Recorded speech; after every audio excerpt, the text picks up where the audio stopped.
Commander had lived for 300 years. In all that time, he had never felt afraid. Fear was something he read about in alien culture files. It was a strange emotion that his species, simply did not experience. They evolved on a peaceful world where food was plenty and predators did not exist. They learned to think, to build, to explore the stars without ever learning to fight for survival. Stood on the bridge of his flagship, the Eternal Harmony. The massive ship floated in deep space, surrounded by hundreds of other vessels. Ships from every corner of the galaxy had gathered here. The Galactic Coalition had called everyone to this meeting. Something terrible was coming. The holographic display showed the threat. Dark shapes moved between the stars.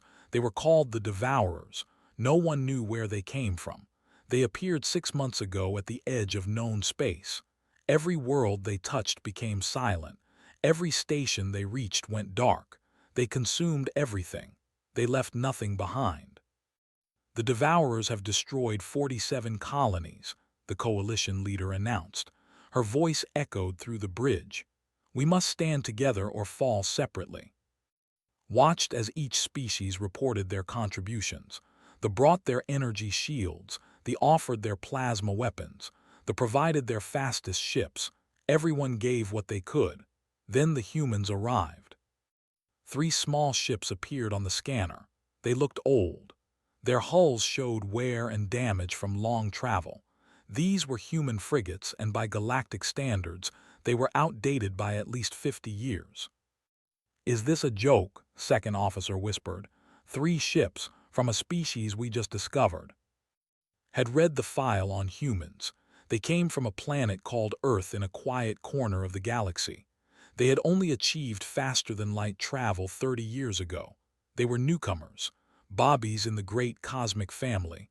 What could they possibly offer? A woman appeared on the communication screen. She wore a simple uniform with no decorations. Her hair was black and tied back. Her face showed lines around her eyes, lines that came from age or stress or both. "I am commander of the Earth Defense Fleet," she said. Her voice was calm. "We bring 3 frigates and 1,500 soldiers." Some of the other commanders laughed. 1,500 soldiers seemed like nothing when the Devourers numbered in the millions. "What weapons do you carry?" someone asked. "Kinetic rifles, explosive missiles, some plasma cutters we adapted from mining tools," replied. "We don't have energy shields, we don't have weapons, we have what we built ourselves." Felt embarrassment for the humans. They came all this way to offer primitive weapons. It seemed almost sad. He decided to be kind. "Every contribution helps," said diplomatically. "Welcome to the coalition." The human ships docked with the main fleet, watched as human soldiers transferred to the larger vessels. They moved efficiently. They carried their equipment with practiced ease. They did not seem bothered by the fact that they were the weakest force in the entire fleet. Later walked through the station corridors. He wanted to see these humans up close. He found a group of them in one of the common areas. They sat together, eating food from packages and talking quietly. One young man noticed watching. He stood and approached. He was shorter than by half. His skin was tan. His eyes were dark and alert. "Commander," the young man said. He knew his name somehow. I lead one of the ground combat units." "Ground combat?" asked. "We fight in space, ship to ship. We use drones and missiles. Why would you need ground combat?" Smiled. It was a strange expression. "In case we need to board enemy vessels, or defend stations, or evacuate colonies under attack." Found this puzzling. If a station is under attack, you evacuate before the enemy arrives. You do not stay and fight. "That's not always possible," said.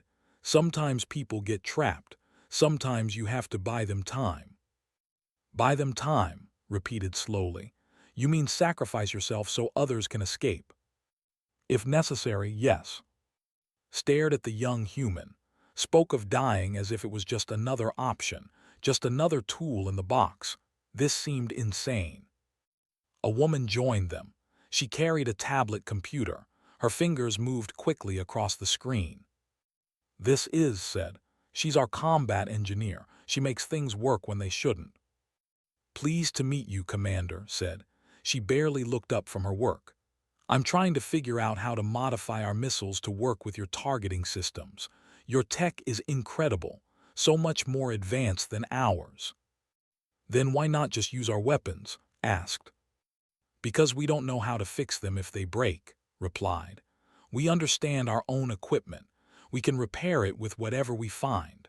Sometimes the simple tool that works is better than the advanced tool that doesn't." Considered this. It made a kind of sense, but it also suggested the humans expected things to break, expected things to go wrong. They planned for failure. Commander approached the group. She nodded to with respect. "Thank you for allowing us to join the coalition," she said. "We know we're not bringing much, but we'll do our part." "I am curious," said carefully. "Your world only just reached the stars. You have no experience with space warfare. Why come here? Why risk yourselves?" Looked at him with those lined eyes. "Because the Devourers won't stop at the edge of your territory. They'll keep coming. Eventually, they'll reach Earth. We'd rather fight them here with allies than face them alone later." "That is logical," admitted. "And because it's the right thing to do," added. "People are dying, we can help, so we came." The alarm sounded before could respond. Red lights flashed. The announcement came through every speaker in the station. "Devourer fleet detected. Theta 7 system. All ships prepare for immediate departure." The humans moved instantly. They grabbed their equipment and ran for their ships. No panic, no confusion, just smooth, practiced movement. Returned to his bridge. His crew worked calmly at their stations. They prepared the ship for combat with the same care they used for everything. Precise, measured, safe. On the display, he watched the human frigates launch. They moved into formation with the rest of the fleet. 3 tiny ships among hundreds of massive warships. "Beginning jump to Theta 7, the navigation officer announced. Space twisted, the stars blurred. The fleet moved as one toward the battle. Settled into his command chair, he had fought before.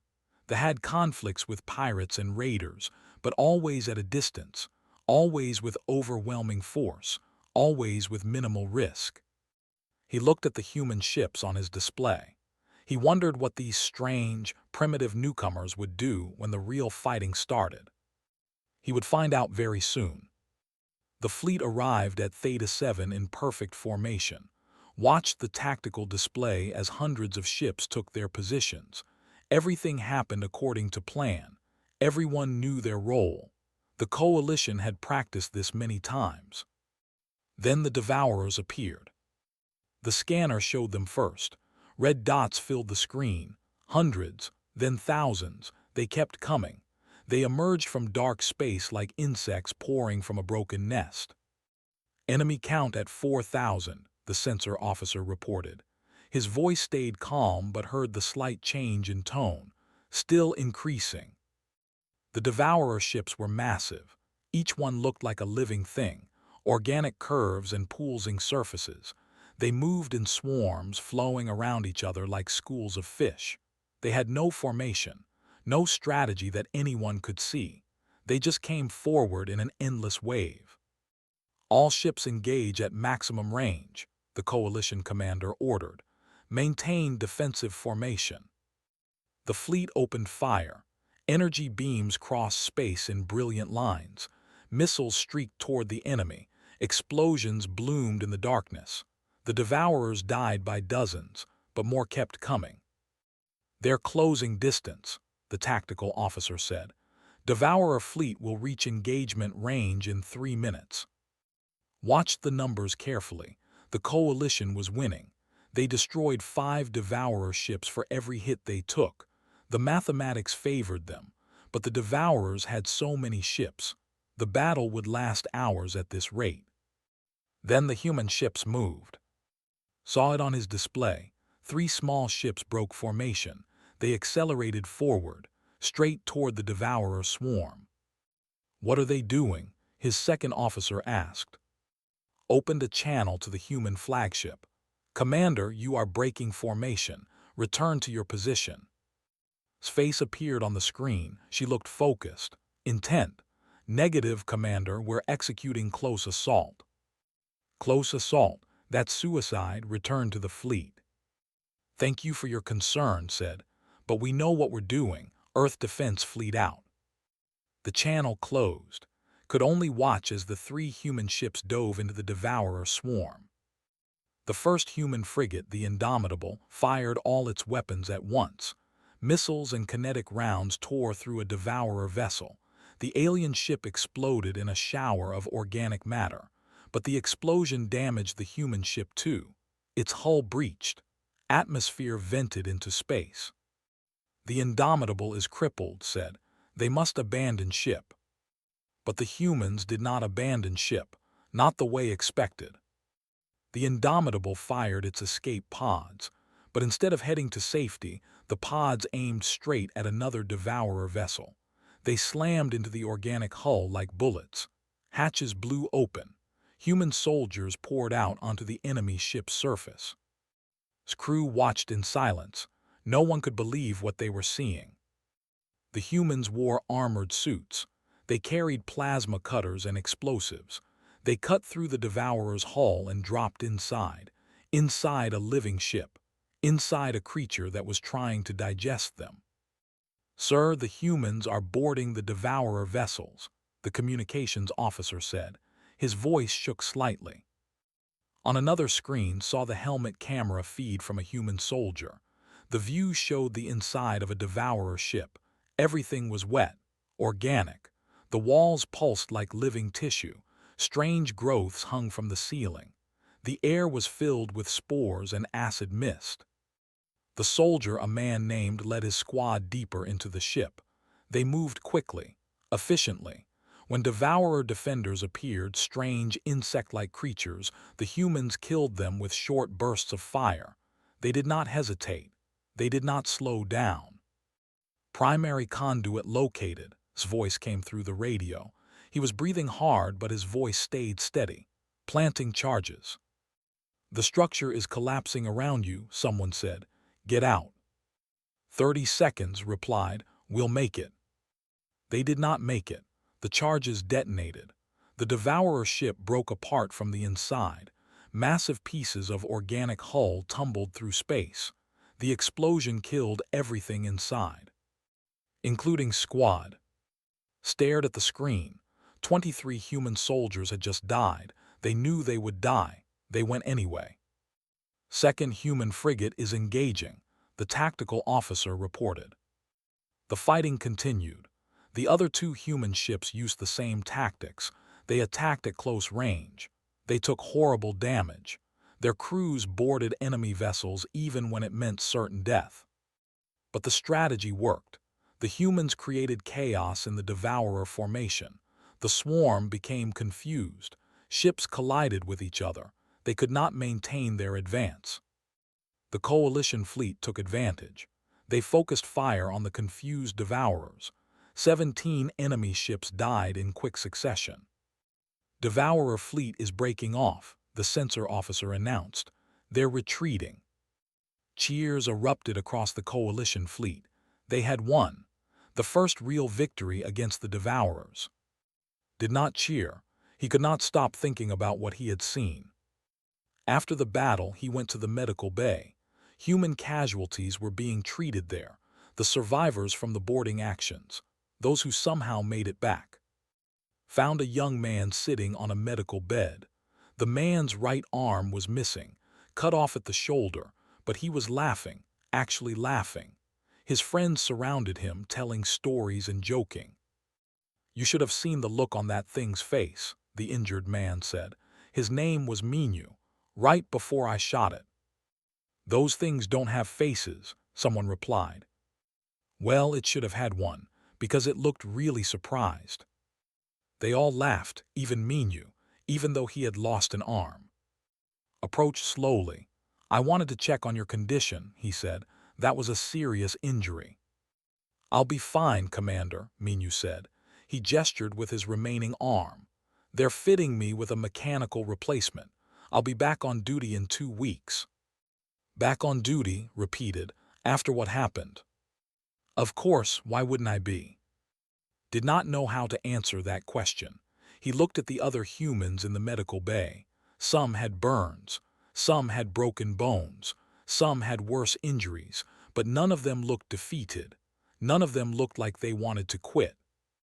Commander entered the medical bay. She moved between the beds, talking to each soldier, checking on them. When she reached Minu, she put a hand on his shoulder. "Good work out there," she said quietly. "Thank you, Commander. Sorry about the arm." "Arms can be replaced, you can't." She looked at, "Commander, do you have a moment?" They stepped into the corridor, leaned against the wall. She looked tired, more tired than she had before the battle. "You're upset about our tactics," she said. "It was not a question." "You lost one entire ship," said. "You lost over 300 soldiers. That's 20% of your total force." "I know. How can you accept those losses?" Was quiet for a moment. "Because we saved 17 coalition ships. Because we won the battle. Because if we had not done what we did, the Devourers would have broken through. The losses would have been much worse." "But your people," said, "and his squad, they knew they would die." "Yes." "And they went anyway." "Yes." Felt something strange in his chest, a tightness, an uncomfortable sensation he had never experienced before. "I don't understand your species," he said. Looked at him with those tired, lined eyes. "We're not that complicated, Commander. We do what needs to be done, even when it's hard, even when it costs us." She pushed off the wall and walked back into the medical bay. Stood alone in the corridor. He thought about leading his squad into the Devourer ship. He thought about Minu laughing despite losing an arm. He thought about his calm acceptance of terrible losses. For the first time in 300 years, felt something new, something cold that settled in his core. He did not have a name for it yet, but later he would learn that humans called this feeling fear.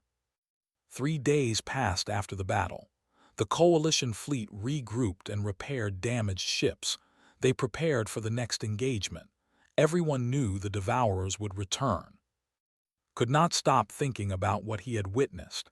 He kept seeing the human soldiers boarding the enemy vessels, kept hearing his calm voice as he planted the explosives that would kill him. The images haunted his thoughts.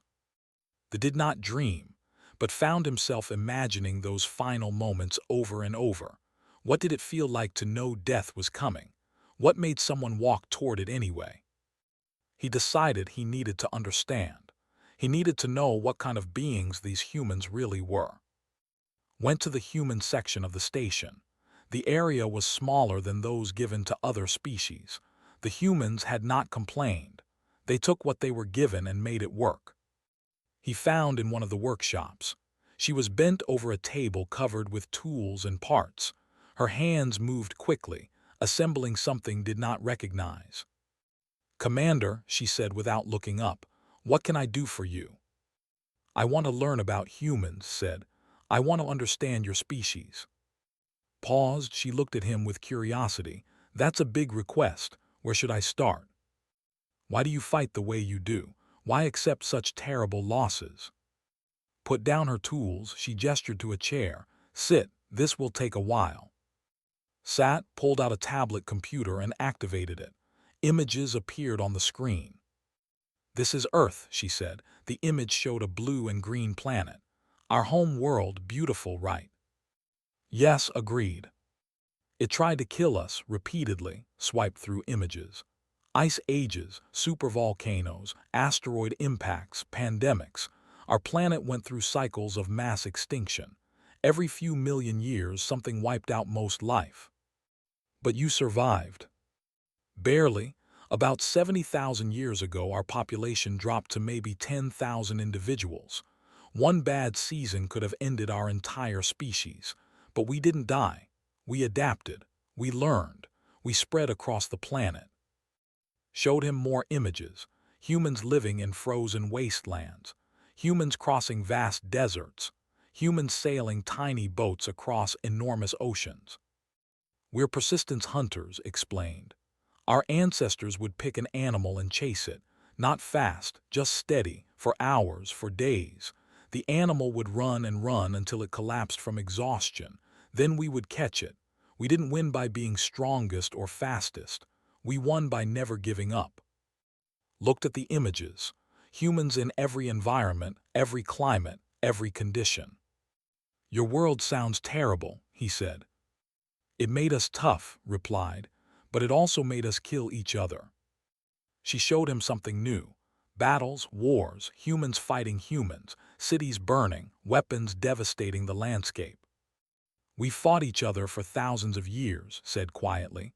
Over food, over land, over ideas.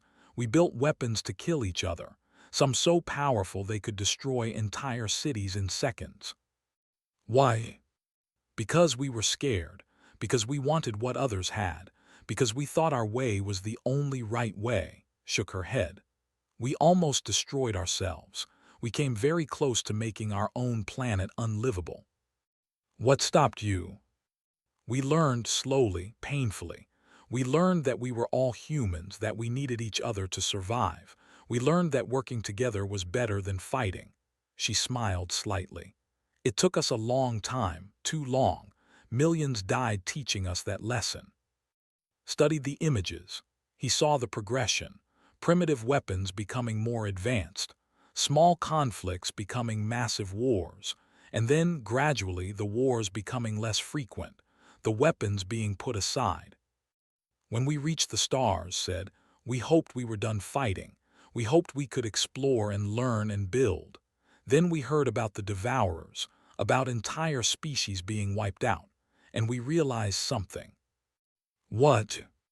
All that terrible history, all those wars, all those weapons we built, all that pain we suffered, it taught us how to survive, it taught us how to fight, not because we want to, but because we know how. She closed the tablet. You asked why we accept losses. It's because we understand that some things are worth dying for, protecting others, stopping evil, saving worlds.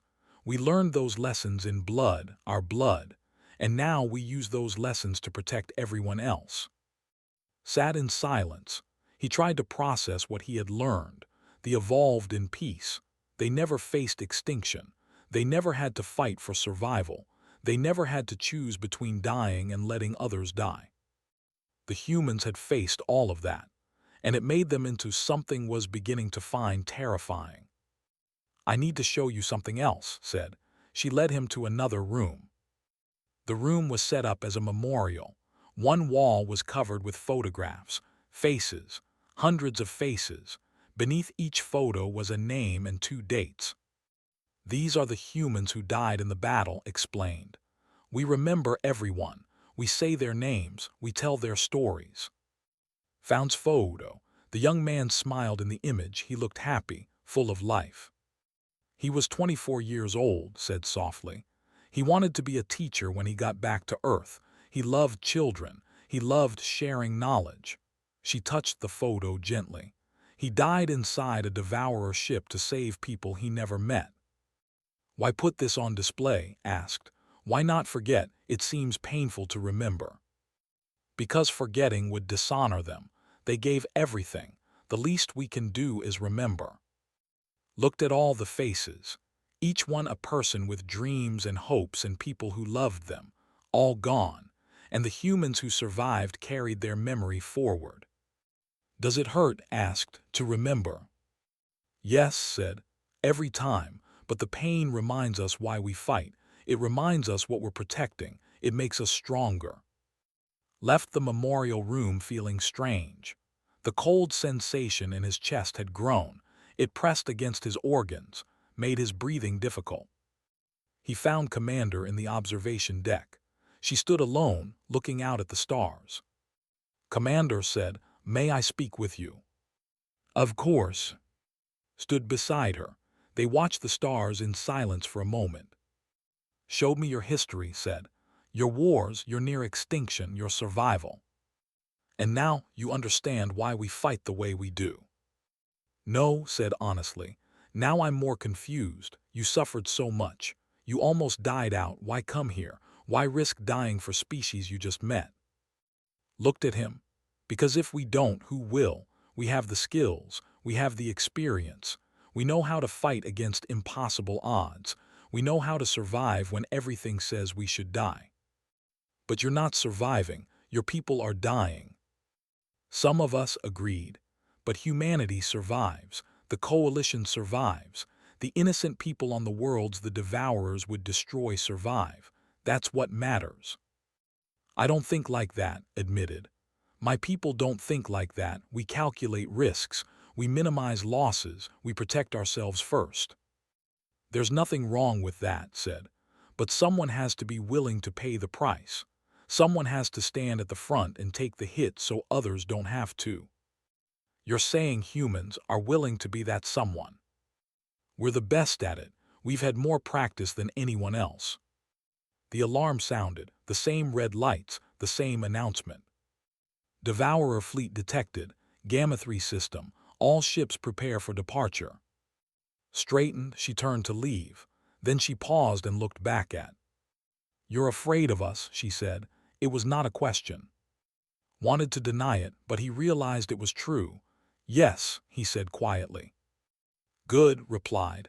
"You should be. We're dangerous. We're violent. We're willing to do terrible things when necessary. But here's what you need to remember, Commander. We're on your side. We're not your enemy." She left to prepare her ships. Stood alone in the observation deck. He watched the human frigates launch. Only two now. The Indomitable was gone, but the humans showed no hesitation. They formed up with the fleet and prepared to fight again. Returned to his bridge. His crew worked at their stations. Calm, professional, safe. But no longer felt safe. He had learned what humans were capable of.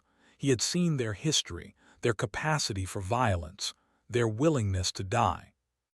And he knew, deep in his core, that if humanity ever became an enemy, no one in the galaxy could stop them. The fear was no longer a cold sensation. It had become a constant companion. He carried it with him as the fleet jumped to the next battle. The Devourers came to New Harmony with everything they had. New Harmony was a colony world. 2 million lived there in peaceful cities. They studied art and science. They had never known war. They were exactly the kind of prey the Devourers wanted. The scanner showed the enemy fleet, 10,000 ships, maybe more, the largest Devourer force anyone had seen. The coalition fleet numbered only 1,000 ships. "We're outnumbered 10 to 1, his tactical officer said. His voice was steady, but his hands shook slightly. The coalition commander's face appeared on every screen. "All ships, prepare for tactical retreat. We will fall back to the beta line and regroup. The civilians on New Harmony have 6 hours to evacuate." 6 hours, 2 million people. It was not enough time, everyone knew it. But the mathematics were clear. The fleet could not win this battle. Retreating was the logical choice. Some would die so others could survive. Then Commander's voice cut through the command channel. "Earth Defense Fleet will remain." Silence filled the bridge. Every officer turned to look at screen. "Commander," the coalition commander said carefully, "you have 2 ships. You cannot stop this fleet." "We're not trying to stop them," replied. "We're buying time. 6 hours isn't enough. We can give you 12. "That's suicide." "Yes, it is, but 12 hours means everyone gets out. Everyone lives except us." His voice stayed calm, matter of fact. "It's an acceptable trade." Activated his direct channel too. "Commander, please reconsider. Your ships cannot survive." "We know," said. She looked directly at him through the screen. "But those 2 million people on New Harmony don't deserve to die because we weren't willing to pay the price. Your entire crew, both ships, over 700 people." 743, corrected. "I know every name, I know every face, and I asked for volunteers. Every single person stayed. Not because they want to die, because they know what's right. Felt the fear grow stronger. It filled his chest, made his limbs heavy. I will stay with you, he heard himself say. My ship will remain. No, said firmly. We need your ship to protect the evacuation. We need you to make sure everyone gets out. That's your job, Commander. This is ours. The channel closed. The coalition fleet began to retreat, all except 2 small human frigates. Wanted to order his ship to stay, wanted to fight beside the humans, but was right. The evacuation needed protection. He had a duty. His ship joined the retreat, but kept his sensors locked on the human vessels. The 2 frigates moved to intercept the Devourer swarm, 2 tiny ships against 10,000. Beginning final broadcast, his voice came through the open channel, all ships could hear. This is Commander of Earth. If you're listening to this, we want you to know something. We don't regret this choice. We joined the coalition to protect life, to stop the Devourers. Today, we do that.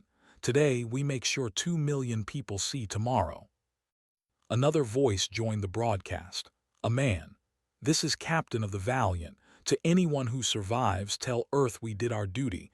Tell them we stood firm. More voices.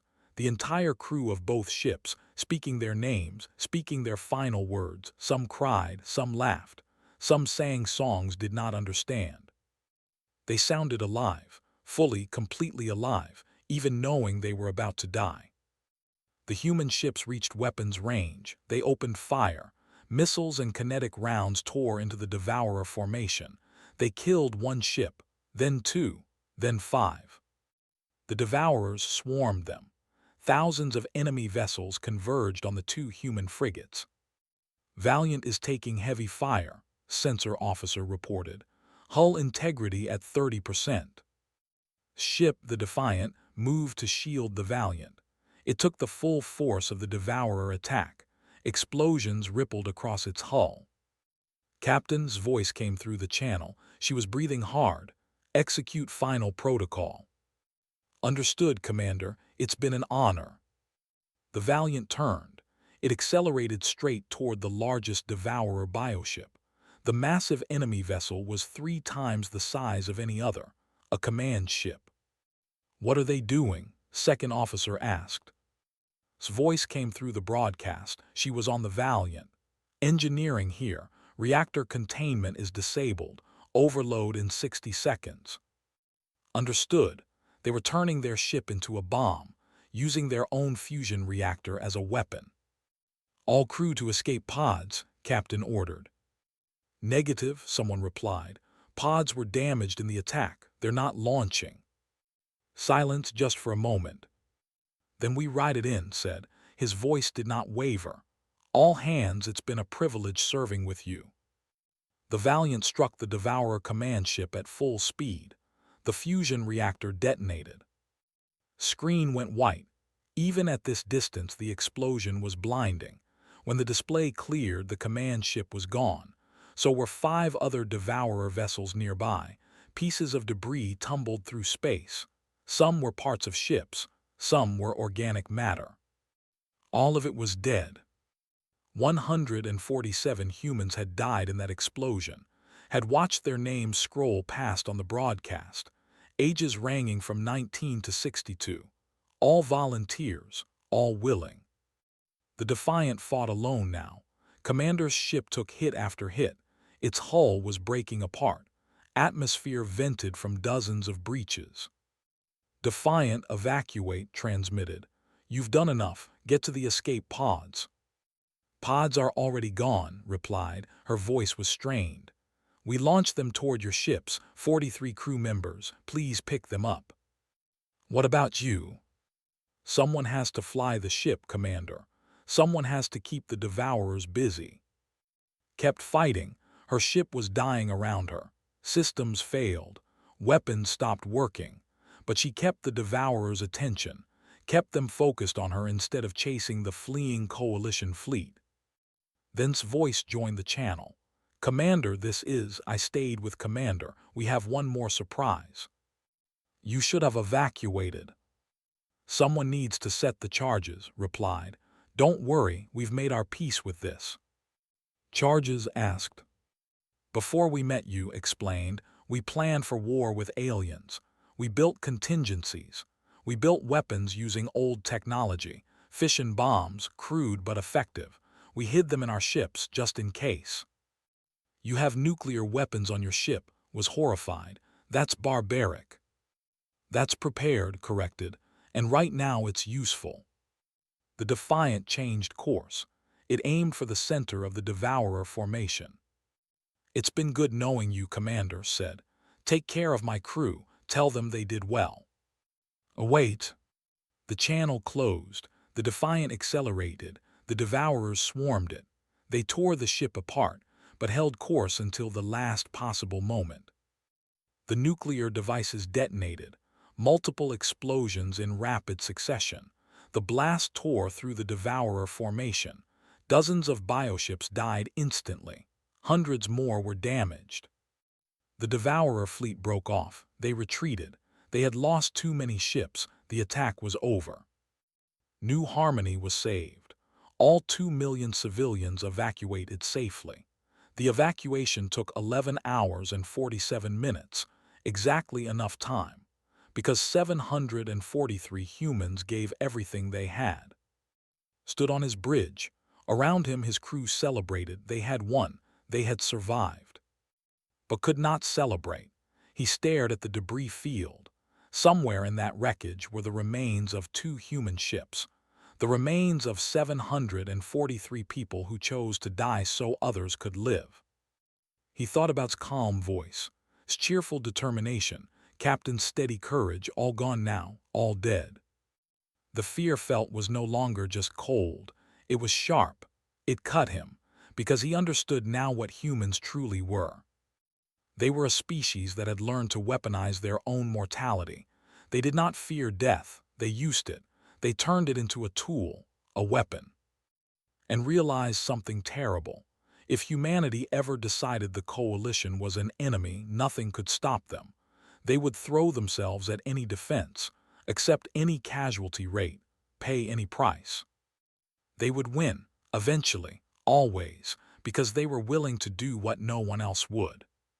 That night could not rest. He locked himself in his quarters. He checked the security systems, not because he feared the Devourers, because for the first time in his life, feared his allies. Could not sleep. The needed rest like any species, but rest would not come. Every time he closed his eyes, he saw the Defiant diving into the Devourer swarm, saw the nuclear explosions, heard calm voice speaking her final words. At 300 ship time, he gave up trying. He left his quarters and walked through the empty corridors. His footsteps echoed in the silence. He found himself at the human section. The area was much emptier now. Only 43 humans remained from the original 1,500, the survivors from the escape pods. Everyone else was dead.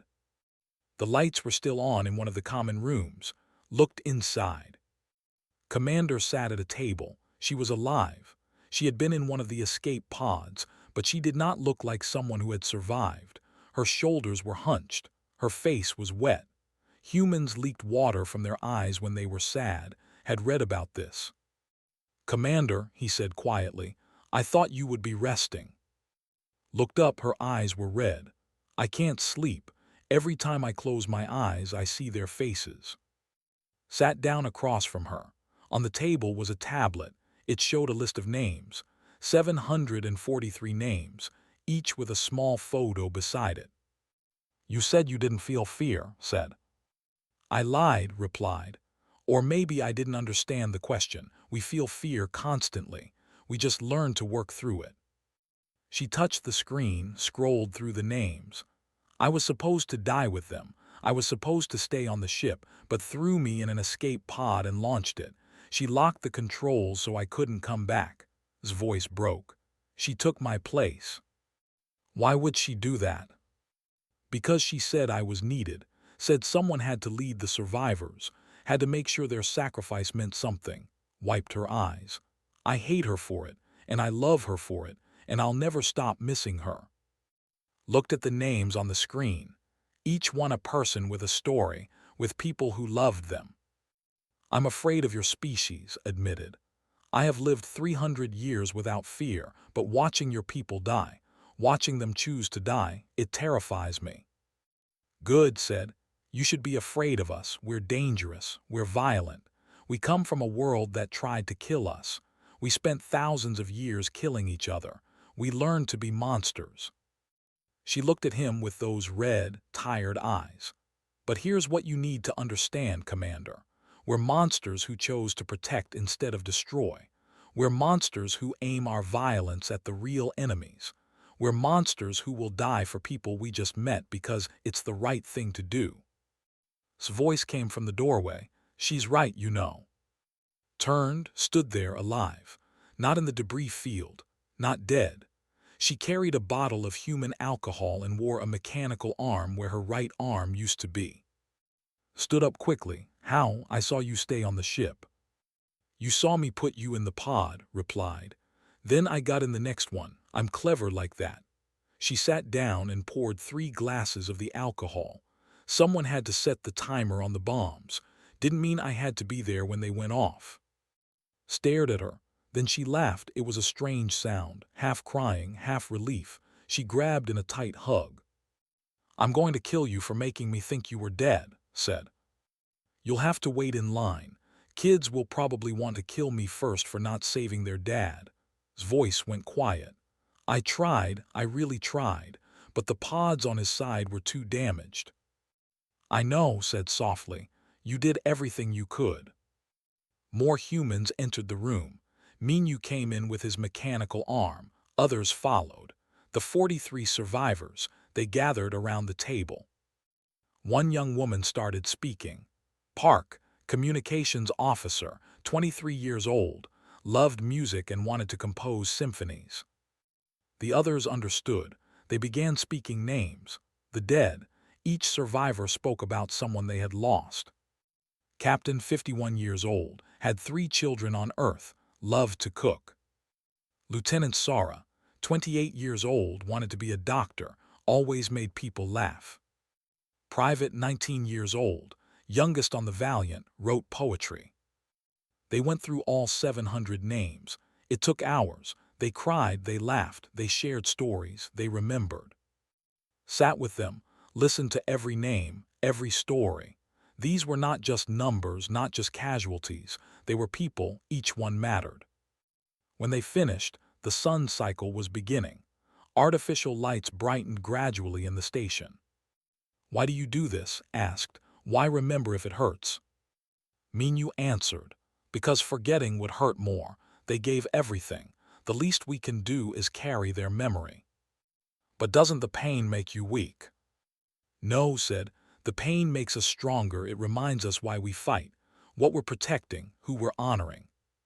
Poured more drinks. You're afraid we're going to turn this violence on you someday, on the coalition. Yes, admitted. You're too dangerous, too willing to die. If you decided we were enemies, nothing could stop you. You're right, agreed. Nothing could. We'd find a way. We always do. That's what makes us scary. But here's what you're missing, said. We chose not to be monsters to each other. We could have kept fighting, kept destroying, but we learned. We grew.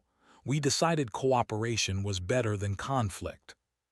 It took us thousands of years, Minyu added, and millions of deaths, but we learned. Now we use those lessons to protect others, continued. We know how to be violent, but we also know when violence is justified. We know the difference between necessary and cruel, between protection and destruction. Thought about this. The humans had the capacity for terrible violence, but they also had the wisdom to control it, most of the time. What if you lose control? He asked. What if you become the monsters again? Then you stop us, said simply. You and the other coalition species, you remind us, you help us. That's what allies do. The door opened, more species entered. They had come to pay respects to the human dead. They brought offerings, flowers, crystals, songs. One elder approached. We heard what the humans did. We came to honor them. Why? Asked. They're just one species, just a few ships." "They're more than that," the elder replied. "They showed us something we had forgotten, that some things are worth dying for, that courage isn't the absence of fear, it's acting despite it." Throughout the day, more came. The memorial wall was covered with offerings, messages in dozens of languages, all honoring the human dead. Watched as stood before the wall, she touched each name gently. "They changed us," said, standing beside her. "Your people. In a few weeks they changed how we think about warfare, about sacrifice, about courage." "We didn't mean to," replied. "We just did what we've always done: survive, protect, fight when necessary." "You taught us to be afraid," said, "but you also taught us to be brave." The war against the Devourers lasted 3 more years. The Coalition won. The histories would credit superior technology and coordination, strategic planning and resources. But knew the truth. They won because humanity taught them something new, taught them that sometimes you have to pay a price, sometimes you have to risk everything, sometimes you have to be willing to die so others can live. The galaxy learned from humanity, not just their tactics, not just their weapons, but their spirit, their refusal to give up, their determination to protect the weak. Other species started adopting human methods, not the reckless charges, not the suicidal tactics, but the underlying philosophy that some things matter more than personal survival, that protecting others is worth the cost. Stood on his bridge 5 years later, the war was over. The Devourers were pushed back to dark space. Peace had returned. On his wall he had placed a photo, a young human named Smiling. Beside it a memorial plaque. It read, "They taught us fear, they taught us courage, they taught us humanity." The word humanity had entered the galactic vocabulary. It no longer just meant the species from Earth. It meant compassion combined with strength. It meant protecting others even at personal cost. It meant the willingness to stand against darkness. Received a transmission. A new crew of humans was arriving, fresh volunteers. Earth sent them to help rebuild the damaged worlds. He smiled, a gesture he had learned from humans. He was still afraid of humanity, their capacity for violence, their willingness to die, their terrible, beautiful determination. But he was also grateful, because that fear had taught him something important. It taught him what it meant to truly live, to care about something more than yourself, to be willing to pay any price to protect what matters. The humans had given the galaxy a gift. They had shown everyone that fear and courage were not opposites. They were partners. You could be afraid and brave at the same time. You could know the cost and pay it anyway. Looked at Smiling face on his wall. "Thank you," he said quietly, "for showing us how to be better." The new human ships docked with the station. A new generation ready to help rebuild, ready to protect, ready to sacrifice if needed. And the galaxy was better for having them. Because humanity had taught everyone the most important lesson. The strongest beings aren't those who never feel fear. They're those who feel it and fight anyway. They're those who look at certain death and say, "Not today." They're those who give everything so others can see tomorrow. That was humanity, terrifying and beautiful, dangerous and compassionate, mortal and eternal. And would never forget what he learned fighting beside them.